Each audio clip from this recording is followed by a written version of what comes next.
Coach, Delaware won 7 games for the second year in a row, returned to the playoffs for the first time since 2010. As you enter year 3 with the program, are you pleased with the progression, and what are your goals going into this season?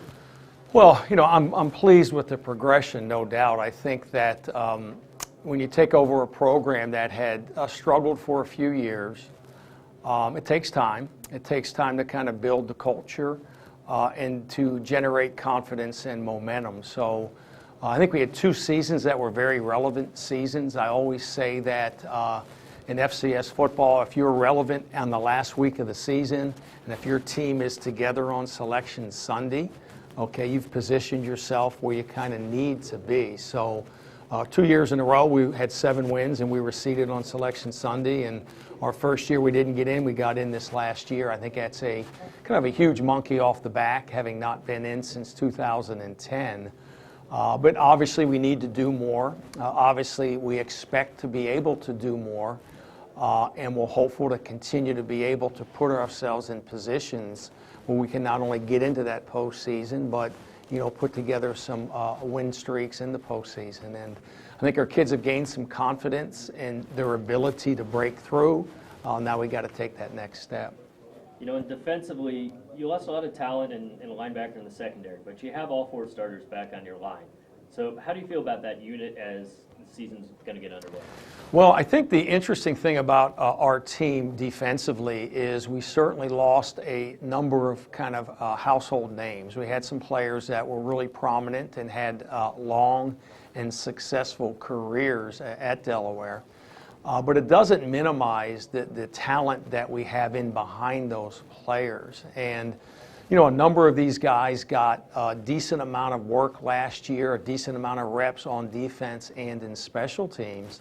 And now they're going to have an opportunity to come into their own. And, I'm very convinced with a number of these guys that they are going to be all conference caliber players. I don't know if they will be this year or not, but they're that kind of an athlete, that kind of a player. The D-line will be our anchor point on defense. We have good depth, good leadership, and a number of guys that have really been battle tested. And on the other side of the ball, you have 7 starters back, including Pat Keogh, Dejon Lee, and most of your line. So what do you like about that group? Well, I think it just nailed it. I like the offensive line, a lot of experience, some veteran senior leadership, good talent, good size. Our quarterbacks are talented. Pat is experienced and poised. Nolan Henderson's, really, really coming on and offers a great option and a lot of talent. And our running backs are really solid. So I think in the core, we're in really good shape. And I do think that that's where it's going to start with us, our ability to, run the football, play behind that big offensive line, have our quarterbacks make good decisions and utilize the skill set of these running backs as we head into the start of camp. And having been on your campus this spring, there's some significant changes at Delaware Stadium this year. How are all those renovations going to impact your program positively? Well, there's an extraordinary amount of change going on our campus.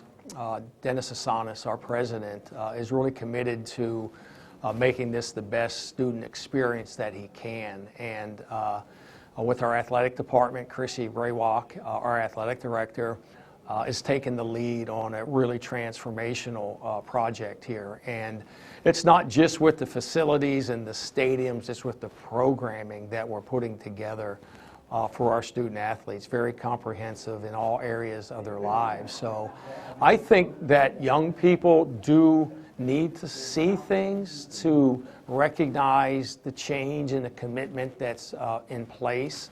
And with the stadium renovations, it's going to, I think, really enhance the game day experience for our fans and our alumni. And then for our student athletes in recruiting, I think it's really going to continue to give us an opportunity to build and be even more successful in the recruiting battles. And last year we touched on it, but you were one of 6 CA football teams that earned a berth to the FCS playoffs. How significant was the achievement for the conference in putting 6 teams in the playoffs for the first time ever? Well, you know, my storyline, my timeline is I was the head coach at Liberty University for 6 seasons playing in the Big South. One of the reasons that I left and went to the University of Richmond to be the head coach was to be in the CAA. I just love this conference, and I think we got really good leadership here in our conference. All of our programs are committed to football, got great coaches in this league. And we recruit an awful lot of talent into this league. So to be able to get a 6th team in is extraordinary. My son coaches, he's the offensive coordinator at Western Illinois in the Missouri Valley. So we're constantly talking back and forth about Missouri Valley and CAA football. And you know what the CAA did this last year was extraordinary. And the margins for error are so small, and there's such a fine line that really separates the middle of the pack when you look at the CAA. And I think that's why it's such an exciting conference to coach in, to play in, and to follow. Very good. Thanks, Coach. All right, thank you very much.